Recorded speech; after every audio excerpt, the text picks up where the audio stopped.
জাহিতিল from Chittagong, এবং তিনি বলেছেন আমার এই ঘটনাটা মূলত আমার ড্রাইভারের কাছ থেকে শোনা একটা ঘটনা। আমি তার ভাষায় বলছি। 2007 কিছু বছর আগে আমি কক্সেস বাজারের চিটাগং রুটে মাইক্রোবাস চালাতাম।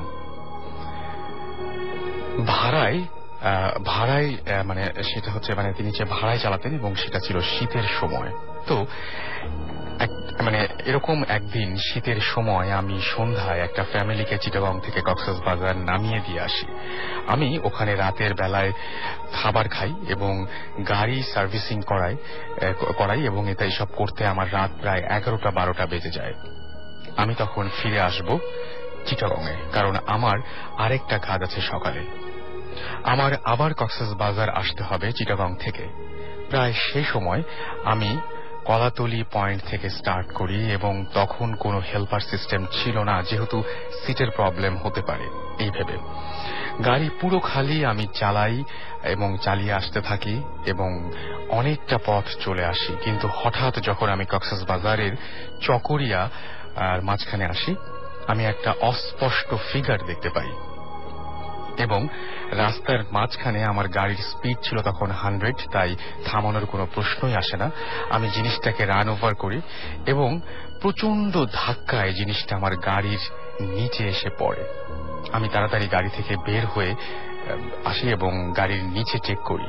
আমি চমকে উঠি, কিন্তু কিছু দেখতে পাই না। বাহিরে প্রচন্ড ঠান্ডা এবং কুয়াশা দিয়ে সব আচ্ছন্ন, কিছুই ঠিক মতো দেখা যাচ্ছিল না। আমি তখন গাড়ি থেকে একটা টর্চ লাইট নিই এবং গাড়ির পেছনে এসে আশেপাশে সবকিছু চেক করি, কিন্তু কোনো কিছুই আমি দেখতে পাই না। আমি মনে করি এটি নিশ্চয়ই আমার মনের ভুল। আমি কিছু মনে না করে গাড়িতে উঠে আবার চালানো শুরু করি এবং আমি চালাতে থাকি। সাডেনলি আমার চোখ ফ্রন্ট মিররে চলে যায়, ঠিক যেটা আমার মাথার সামনে। আমি দেখতে পাই একটা অবয়ব গাড়ির 4th রোর সিটে বসে আছে, ঠিক জানালার সাথে মাথা লাগিয়ে। অন্ধকারের কারণে আমি ঠিক কিছু বুঝে উঠতে পারছিলাম না। আমি সাথে সাথে পেছনে তাকাই এবং দেখি কিছুই নাই। আমি ঘাবড়ে যাই।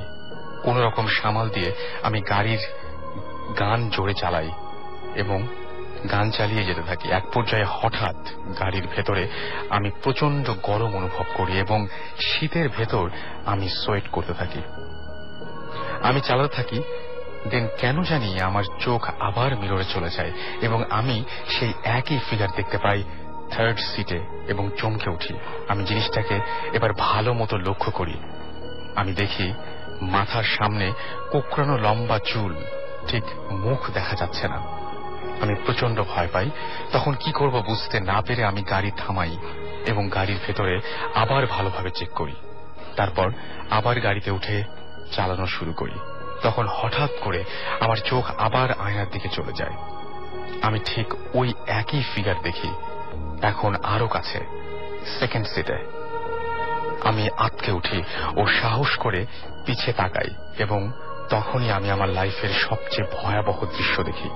আমি দেখি একটা মহিলার অবয়ব, কোঁকড়ানো চুল, মাথার 2 পাশ থেকে নামানো, মুখ প্রায় অর্ধেক ঝলসানো চেহারা এবং ঠোঁট দেখলে মনে হয় যেন পুড়ে গেছে।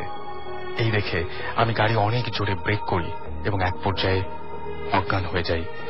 এরপর সকালে আবার যখন ঘোর ভাঙে এবং আমি দেখি সেই রাস্তায় একপাশে আমি গাড়িতে বসে আছি, তারপর আমি সেদিনই সেখান থেকে চিটাগংয়ে চলে আসি। এই ছিল ঘটনা, এবং মানে আল্লাহর অসীম রহমতে তার তেমন কিছু হয়নি। তিনি ঠিক ভালোভাবেই ফিরে আসতে পেরেছিলেন।